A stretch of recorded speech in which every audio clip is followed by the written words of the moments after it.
오늘은 부활절 두 번째 주일입니다. 동시에 장애인 선교 주일입니다.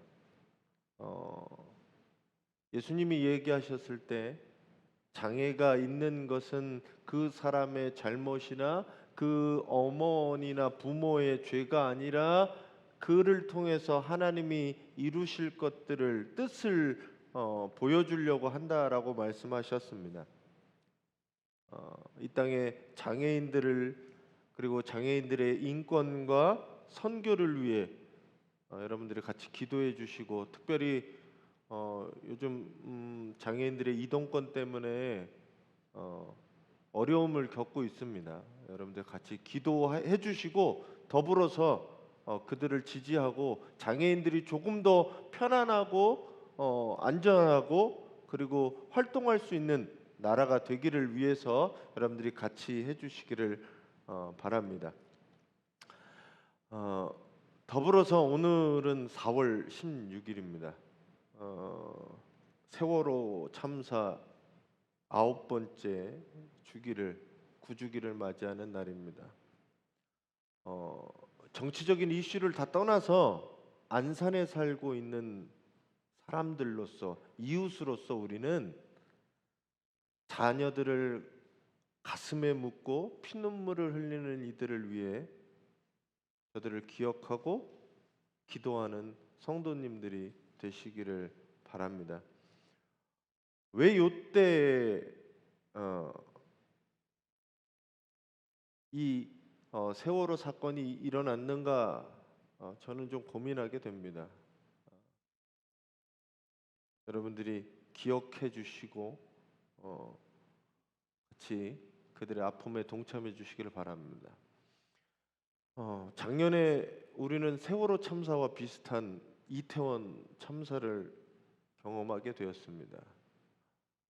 사고가 없지는 않겠지요. 그런데 이 땅에 더 이상 이런 참사가 일어나지 않도록 우리가 더욱더 힘쓰고 지켜보고 내 맡은 자리에서 최선을 다해야 합니다. 나하고 상관없는 얘기가 아니에요. 결국 우리 이웃의 얘기는 결국 내 얘기고, 언제든지 나도 그렇게 될 수 있다라는 거죠. 여러분들이 그것들을 기억하시면서 이 땅이 안전한 나라가 되도록, 그리고 안전을 우선시하는, 사람의 생명을 무엇보다도 소중하게 생각하는 나라가 되도록 여러분들이 같이 기도해 주시기 바랍니다.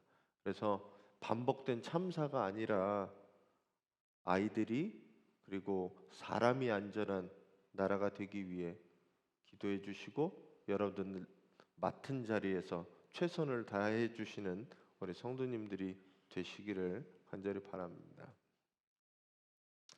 오늘 억울한 죽음이 하나 있습니다. 죄를 짓지도 않았고 특이하게 잘못한 것도 없었는데 십자가에 죽으신, 우리는 그 억울한 예수의 죽음을 기억합니다. 예수님 십자가 죽음은 정치적으로, 종교적으로 살해를 당한 억울한 죽음이었습니다. 예수님을 따랐던 제자들이 느끼던 감정은 뭐였냐 하면, 나도 역도로 몰려 죽임을 당할 수 있다라는 공포가 제자들에게 있었습니다. 베드로가 보면 그렇잖아요.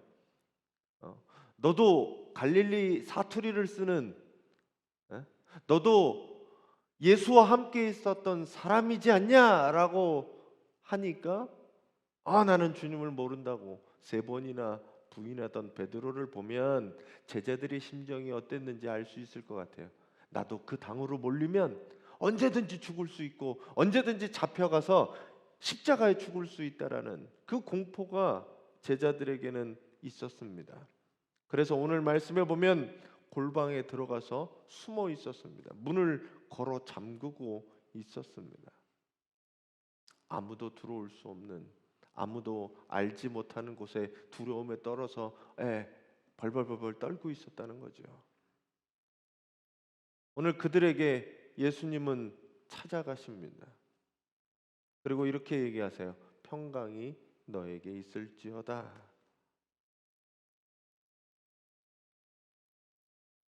주님의 말씀은 이렇게 돼요. 19절에 이렇게 얘기합니다. 이날 곧 안식 후 첫날 저녁 때 제자들이 유대인들을 두려워하여 모인 곳의 문을 닫았더니 예수께서 오사 가운데 서서 이르시되 너에게 평강이 있을지어다라고 이야기하십니다. 오늘은 제가 세번역으로 안 읽고 오늘은 개역 개정판으로 읽을 거예요. 왜 그러냐면 세번역이 오히려 조금 문장이 깔끔하고 이렇게 다듬어지지 못한 것 같아서 제가 옛날 개역 개정판으로 읽습니다.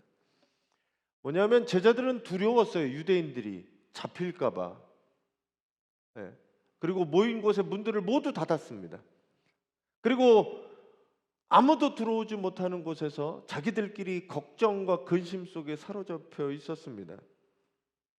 그 불안과 공포에 있는 사람들에게, 제자들에게 가장 필요한 것은 뭐냐? 평강이었다는 거죠. 사람이 불안하면 아무것도 못합니다. 사람이 불안과 공포가 있으면 그 사람이 손에 잡힐 수 있는 일이 없어요. 아무것도 할 수가 없는 상황이 돼요.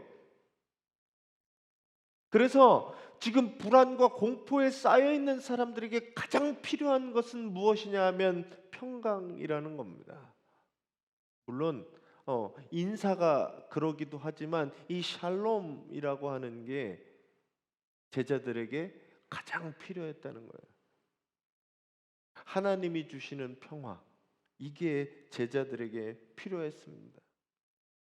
배고픈 사람들한테 필요한 거는 좋은 옷이나 금덩어리가 돈이 아니에요. 당장 먹을 거죠. 사막 가운데 가장 필요한 게 뭐예요? 물이죠.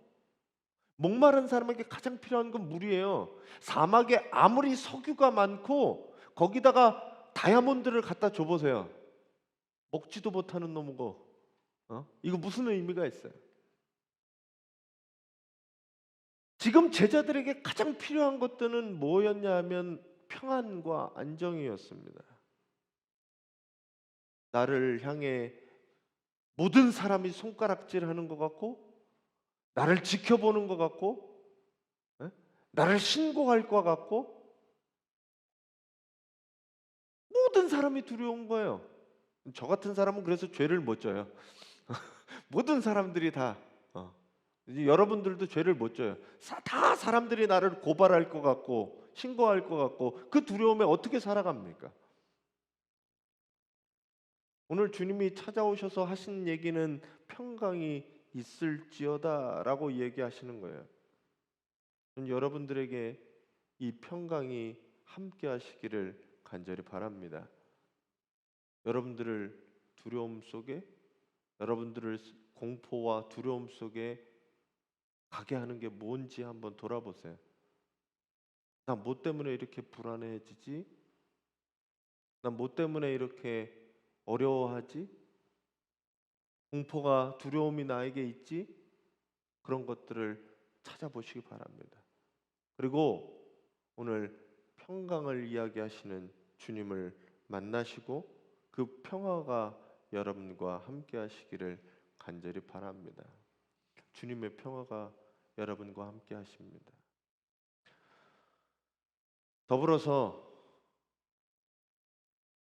여러분들이 기도와 간구를 통해 평화 가운데로 나아가시 바라면서 더불어 우리 주변에 있는 사람들에게 평화를 간구하는 성도들이 되시기 바랍니다. 여전히 전쟁의 한가운데 있는 우크라이나 사람들을 위해서, 군부 독재의 압제 속에 있는 미얀마 국민들을 위해서, 지진으로 어려움을 당하고 있는 튀르키예, 시리아 백성들을 위해서, 그리고 지금도 먹지 못해 굶어 기아에 허덕이는 사람들을 위해서 그들에게 평화가 임하기를 여러분들이 기도해 주시기 바랍니다. 이 땅에 고통받고 소외받고 그리고 장애를 가진 이들에게 진정한 샬롬이 임하도록 여러분들이 기도해 주시고 그 평화가 나에게도 올 수 있도록 함께 기도하며 노력하는 우리 성도님들이 되시기 바랍니다. 평화는 나만 평화로우면 평화가 아니에요. 그게 다가 아니에요. 옆에 이웃에는 지금 지옥을 경험하고 두려움과 공포가 쌓여 있는데 나만 평화로우면 끝났다? 기독교인이 그런 사람들이 아닙니다. 내게 주신 평화만큼 그들에게도 그 평화가 임할 수 있도록 하는 것이 우리가 해야 할 일입니다. 여러분들이 그렇게 살아가시기 바랍니다. 오늘 이 주님의 부활의 평강이 있을지어다 이 이야기가 여러분들에게 임하시고 여러분들도 다른 이웃들에게 주님의 평화가 함께 하시기 바랍니다 라고 이야기할 수 있는, 전할 수 있는 우리 성도님들이 되시기 바랍니다. 우리 같이 평화의 인사를 한번 나누도록 하겠습니다. 옆에 계신 분들에게 주님의 평화가 함께 하시기 바랍니다. 네, 네, 네. 여러분들에게 평강이 있으시기를 바랍니다. 두려움이나 어려움이나 공포가 있다면, 걱정과 근심이 있다면 이 시간 주님께 기도하시고 예배하고 주님이 주시는 그 평화 가운데로 나아가실 수 있는 성도들이 되시기 바랍니다. 예수님 오셔서 하신 얘기가 평강이 있을지어다. 오늘 도마에게까지 3번 이 이야기를 하십니다. 너에게 평강이 있을지어다. 그만큼 사람에게 중요한 것이 뭐냐? 평강이라는 거죠. 그 주님께서는 평강이 있을지어다 말씀하시고 하시는 이야기가 나도 너희를 보낸다라고 하시는 이야기입니다. 오늘 21절 말씀입니다. 같이 한번 읽어주세요.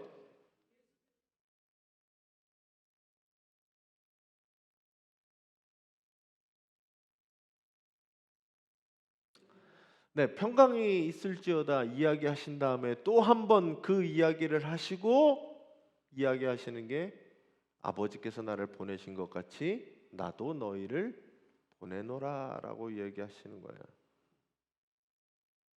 예수께서는 하나님이셨는데도 불구하고 사람의 몸을 입고 이 세상에 오셨습니다. 다른 말로 얘기하면 하나님께서 그 아들을 세상에 보내셨습니다. 하나님께서 그 아들을 보내신 이유는 확실하게 있었습니다. 그 아들을 통해 사람들을 구원하시고 바꿔주시려고 했다는 거죠.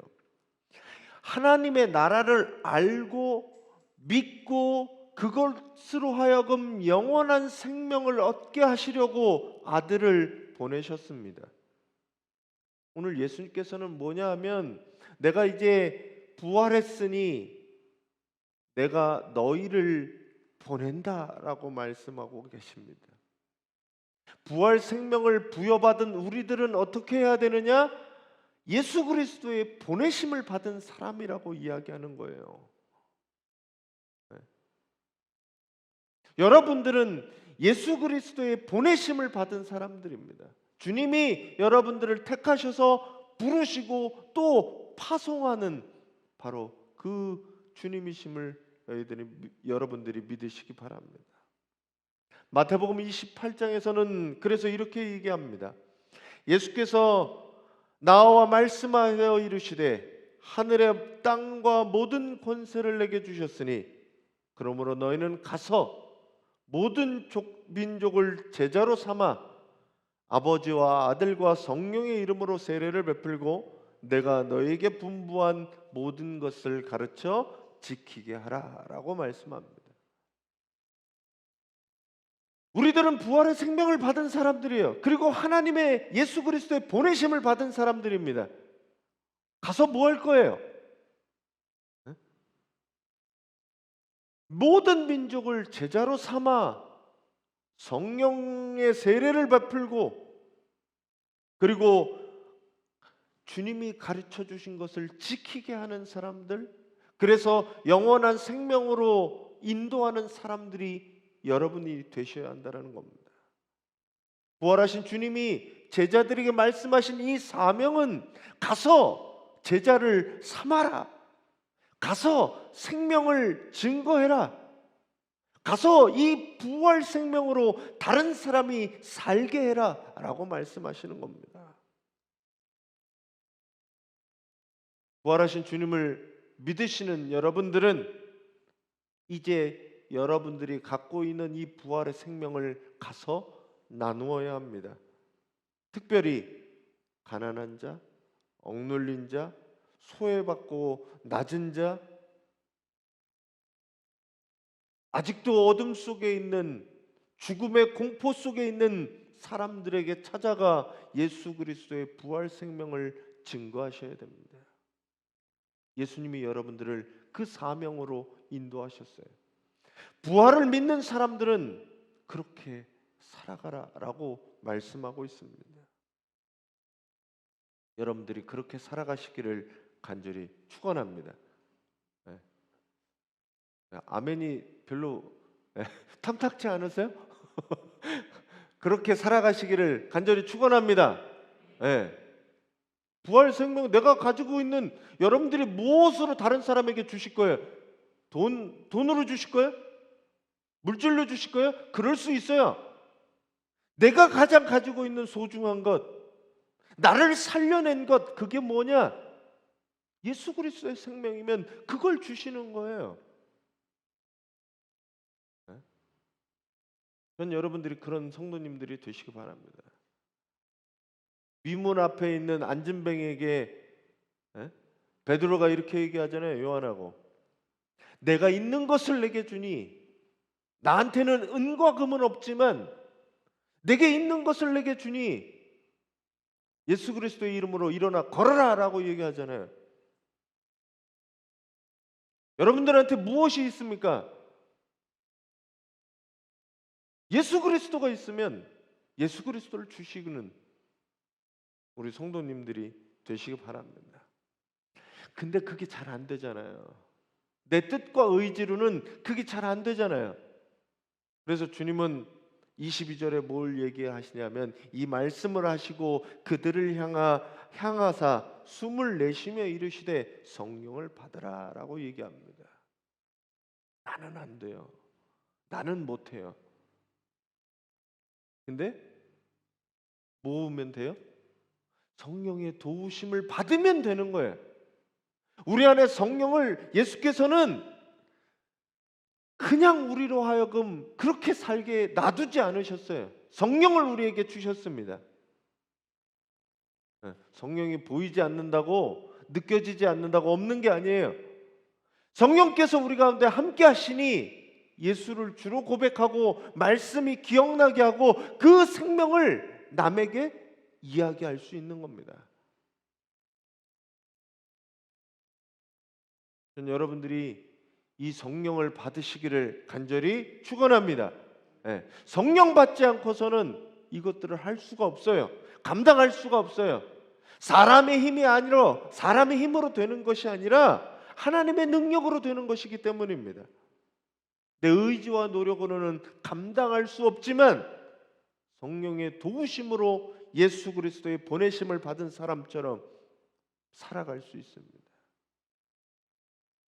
전 여러분들이 성령의 도우심을 의지하며 살아가시기를 간절히 바랍니다. 우리 믿음의 선배들이 이 땅 가운데 독립운동을 하고 민주화를 위해서 고생하던 그분들이 무엇을 보고 했느냐? 저는 성령의 도우심을 힘입었기 때문에 그렇다고 봅니다. 마더 테레사가 어떻게 그 일을 할 수 있었느냐?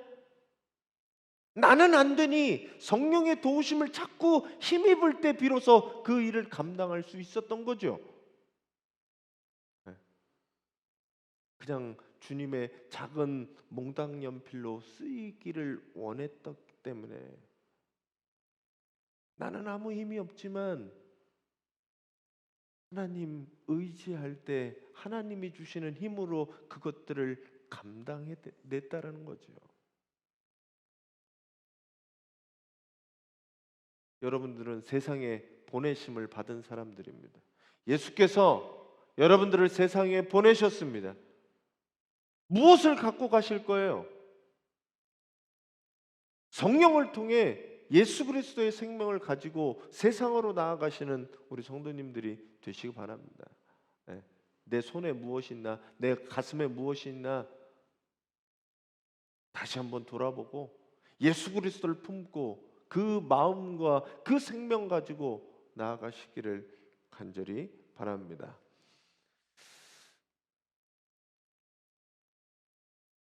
그리고 오늘 부활절 다음 주에 항상 나오는 이 도마 이야기입니다.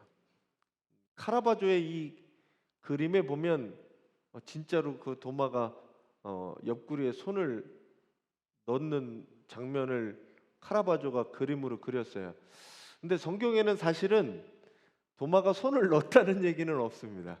그냥 예수님이 넣어봐라 라고까지만 나와요. 그리고 도마가 넣는지 안 넣는지는 설명이 안 나와요. 그냥 넣어봐라 그거 그냥 믿음으로 고백하는 장면으로 바로 나아갑니다. 근데 이 카라바조는 저기다 도마 그냥 넣어봐요. 이 이야기가 오기까지 예수님이 다른 제자들을 먼저 만났습니다. 먼저 만났어요. 먼저 만났는데 왜 그랬는지 모르지만 이 도마만 빠졌어요. 도마만 어디 딴 데 도망가 있었는지 아니면 제자들하고도 같이 있는 게 자기한테 더 위협이 됐다라고 느꼈는지 하여튼 도마만 그 자리에 없었어요. 근데 예수님이 다른 제자들을 먼저 만나고 도마는 그 자리에 없었기 때문에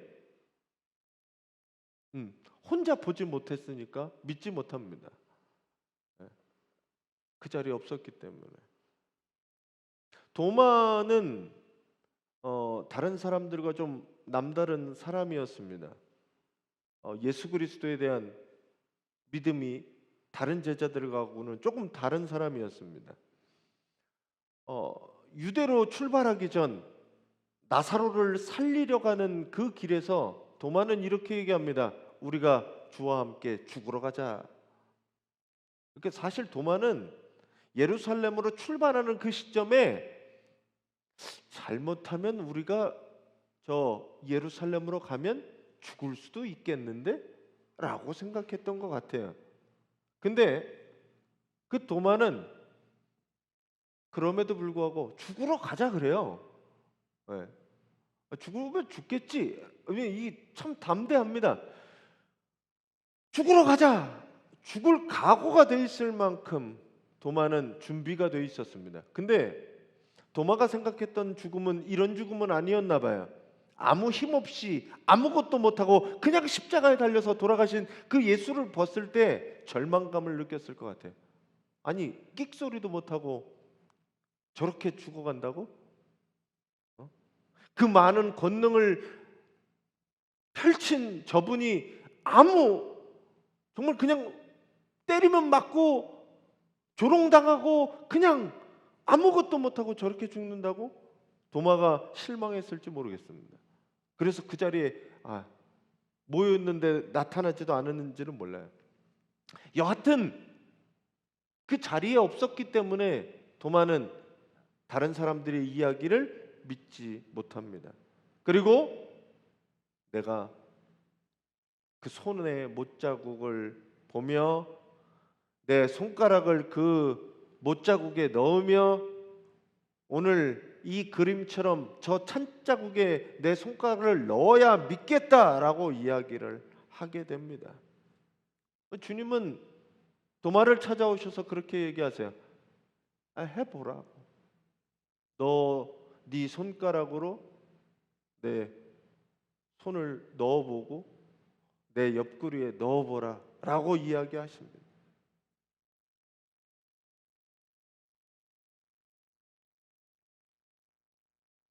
그리고 말씀하시는 게 이런 거죠. 그리하여 믿음 없는 자가 되지 말고 믿는 자가 되라 라고 얘기합니다.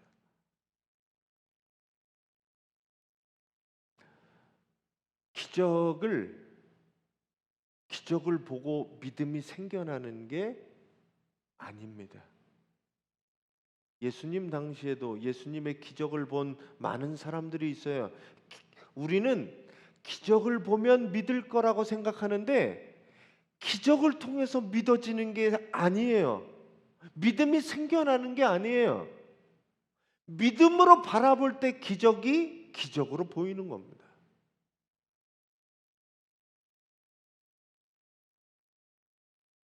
도마는 예수님이 보여주시는 그걸 보고 믿기는 했어요. 도마는 그래서 주님을 만나고 믿음으로 고백하는 게 나의 주님이시오 나의 하나님이십니다 라고 얘기합니다. 근데 예수님이 말씀하시는 건 그거예요. 보고 믿는 자보다 보지 못하고 믿는 자가 더 복되다라고 얘기합니다.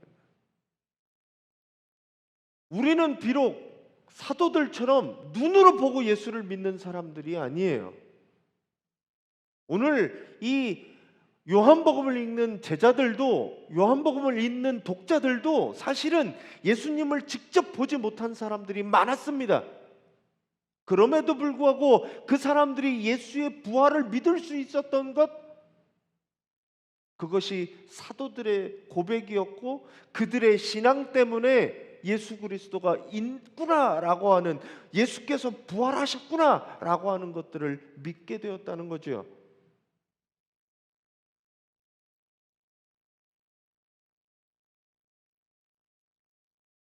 우리에게는 예수 그리스도를 직접 볼 수 있는 시간적, 공간적 여유는 없었습니다. 우리는 예수를 직접 보지 못했어요. 그러나 우리가 그것들을 믿을 수 있는 이유는 예수 그리스도를 직접 본 사람들, 그 사람들을 믿음으로 고백한 사람들의 신앙과 믿음과 삶 때문에 우리는 예수가 부활하셨구나라고 믿을 수 있는 겁니다.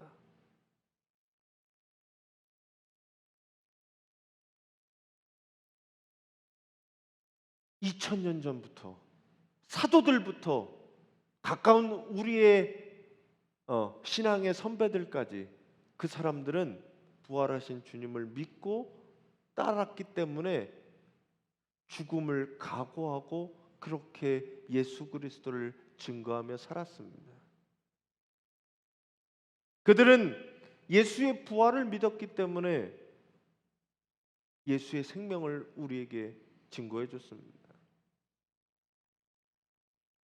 어떤 분들은 그래요. 제자들끼리 짜고 그런 게 아니냐. 예?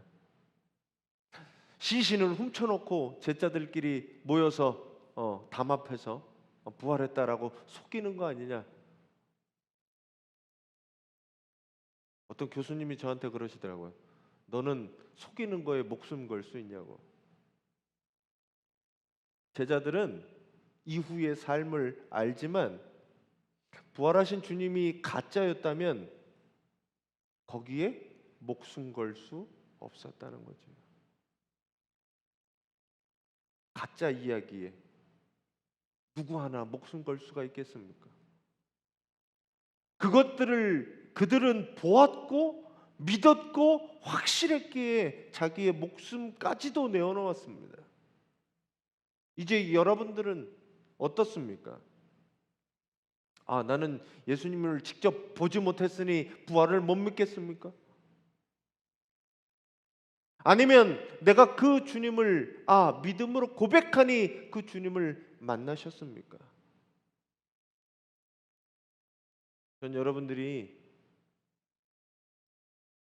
나의 주님, 나의 하나님으로 신앙 고백할 수 있는 성도님들이 되시기 바랍니다.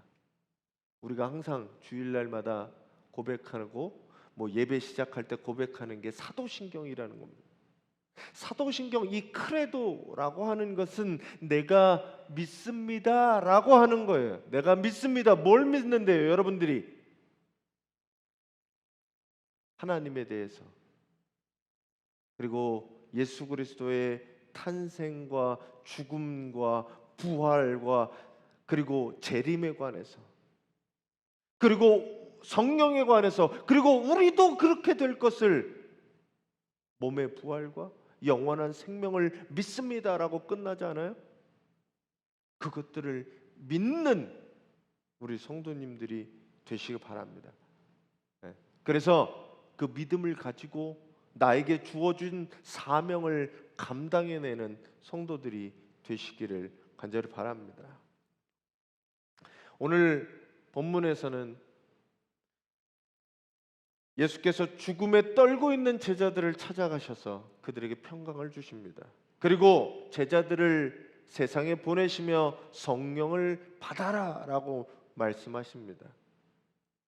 성령께서 우리의 삶에 동행해 주시고, 그리고 힘과 지혜와 위로를 통해 우리로 하나님의 삶을, 하나님이 예수 그리스도의 십자가 삶을 우리로 하여금 살아가게 인도하십니다. 나의 힘과 의지들을 내려놓고 성령의 도우심으로 주님의 사명을 감당하는 여러분들이 되시기를 바랍니다. 더불어서 의심하는 도마는 부활하신 주님을 만나고 나의 주님, 나의 하나님이라고 고백했습니다. 우리도 그런 신앙 고백으로 살아가는 사람들입니다. 우리 모두가 부활의 증인입니다. 사도들처럼 보고 믿은 것은 아니지만 사도들과 믿음의 선배들의 고백과 증언을 통해 우리는 보지 못하고도 예수 그리스도의 부활을 믿는 사람들입니다. 이제 부활을 믿는 사람으로서 부활 생명을 증거하며 그 생명을 나누며 살아가는, 그 사명을 감당하며 살아가는 우리 성도들이 되시기를 간절히 바랍니다.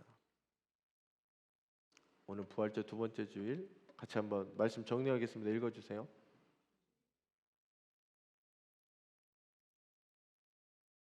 네. 믿으십니까? 네. 여러분 가운데 부활하신 예수께서 부활하셔서 우리 가운데 생명을 주셨습니다. 그 생명으로 살아가는 귀한 성도들을 되시기를 간절히 바랍니다.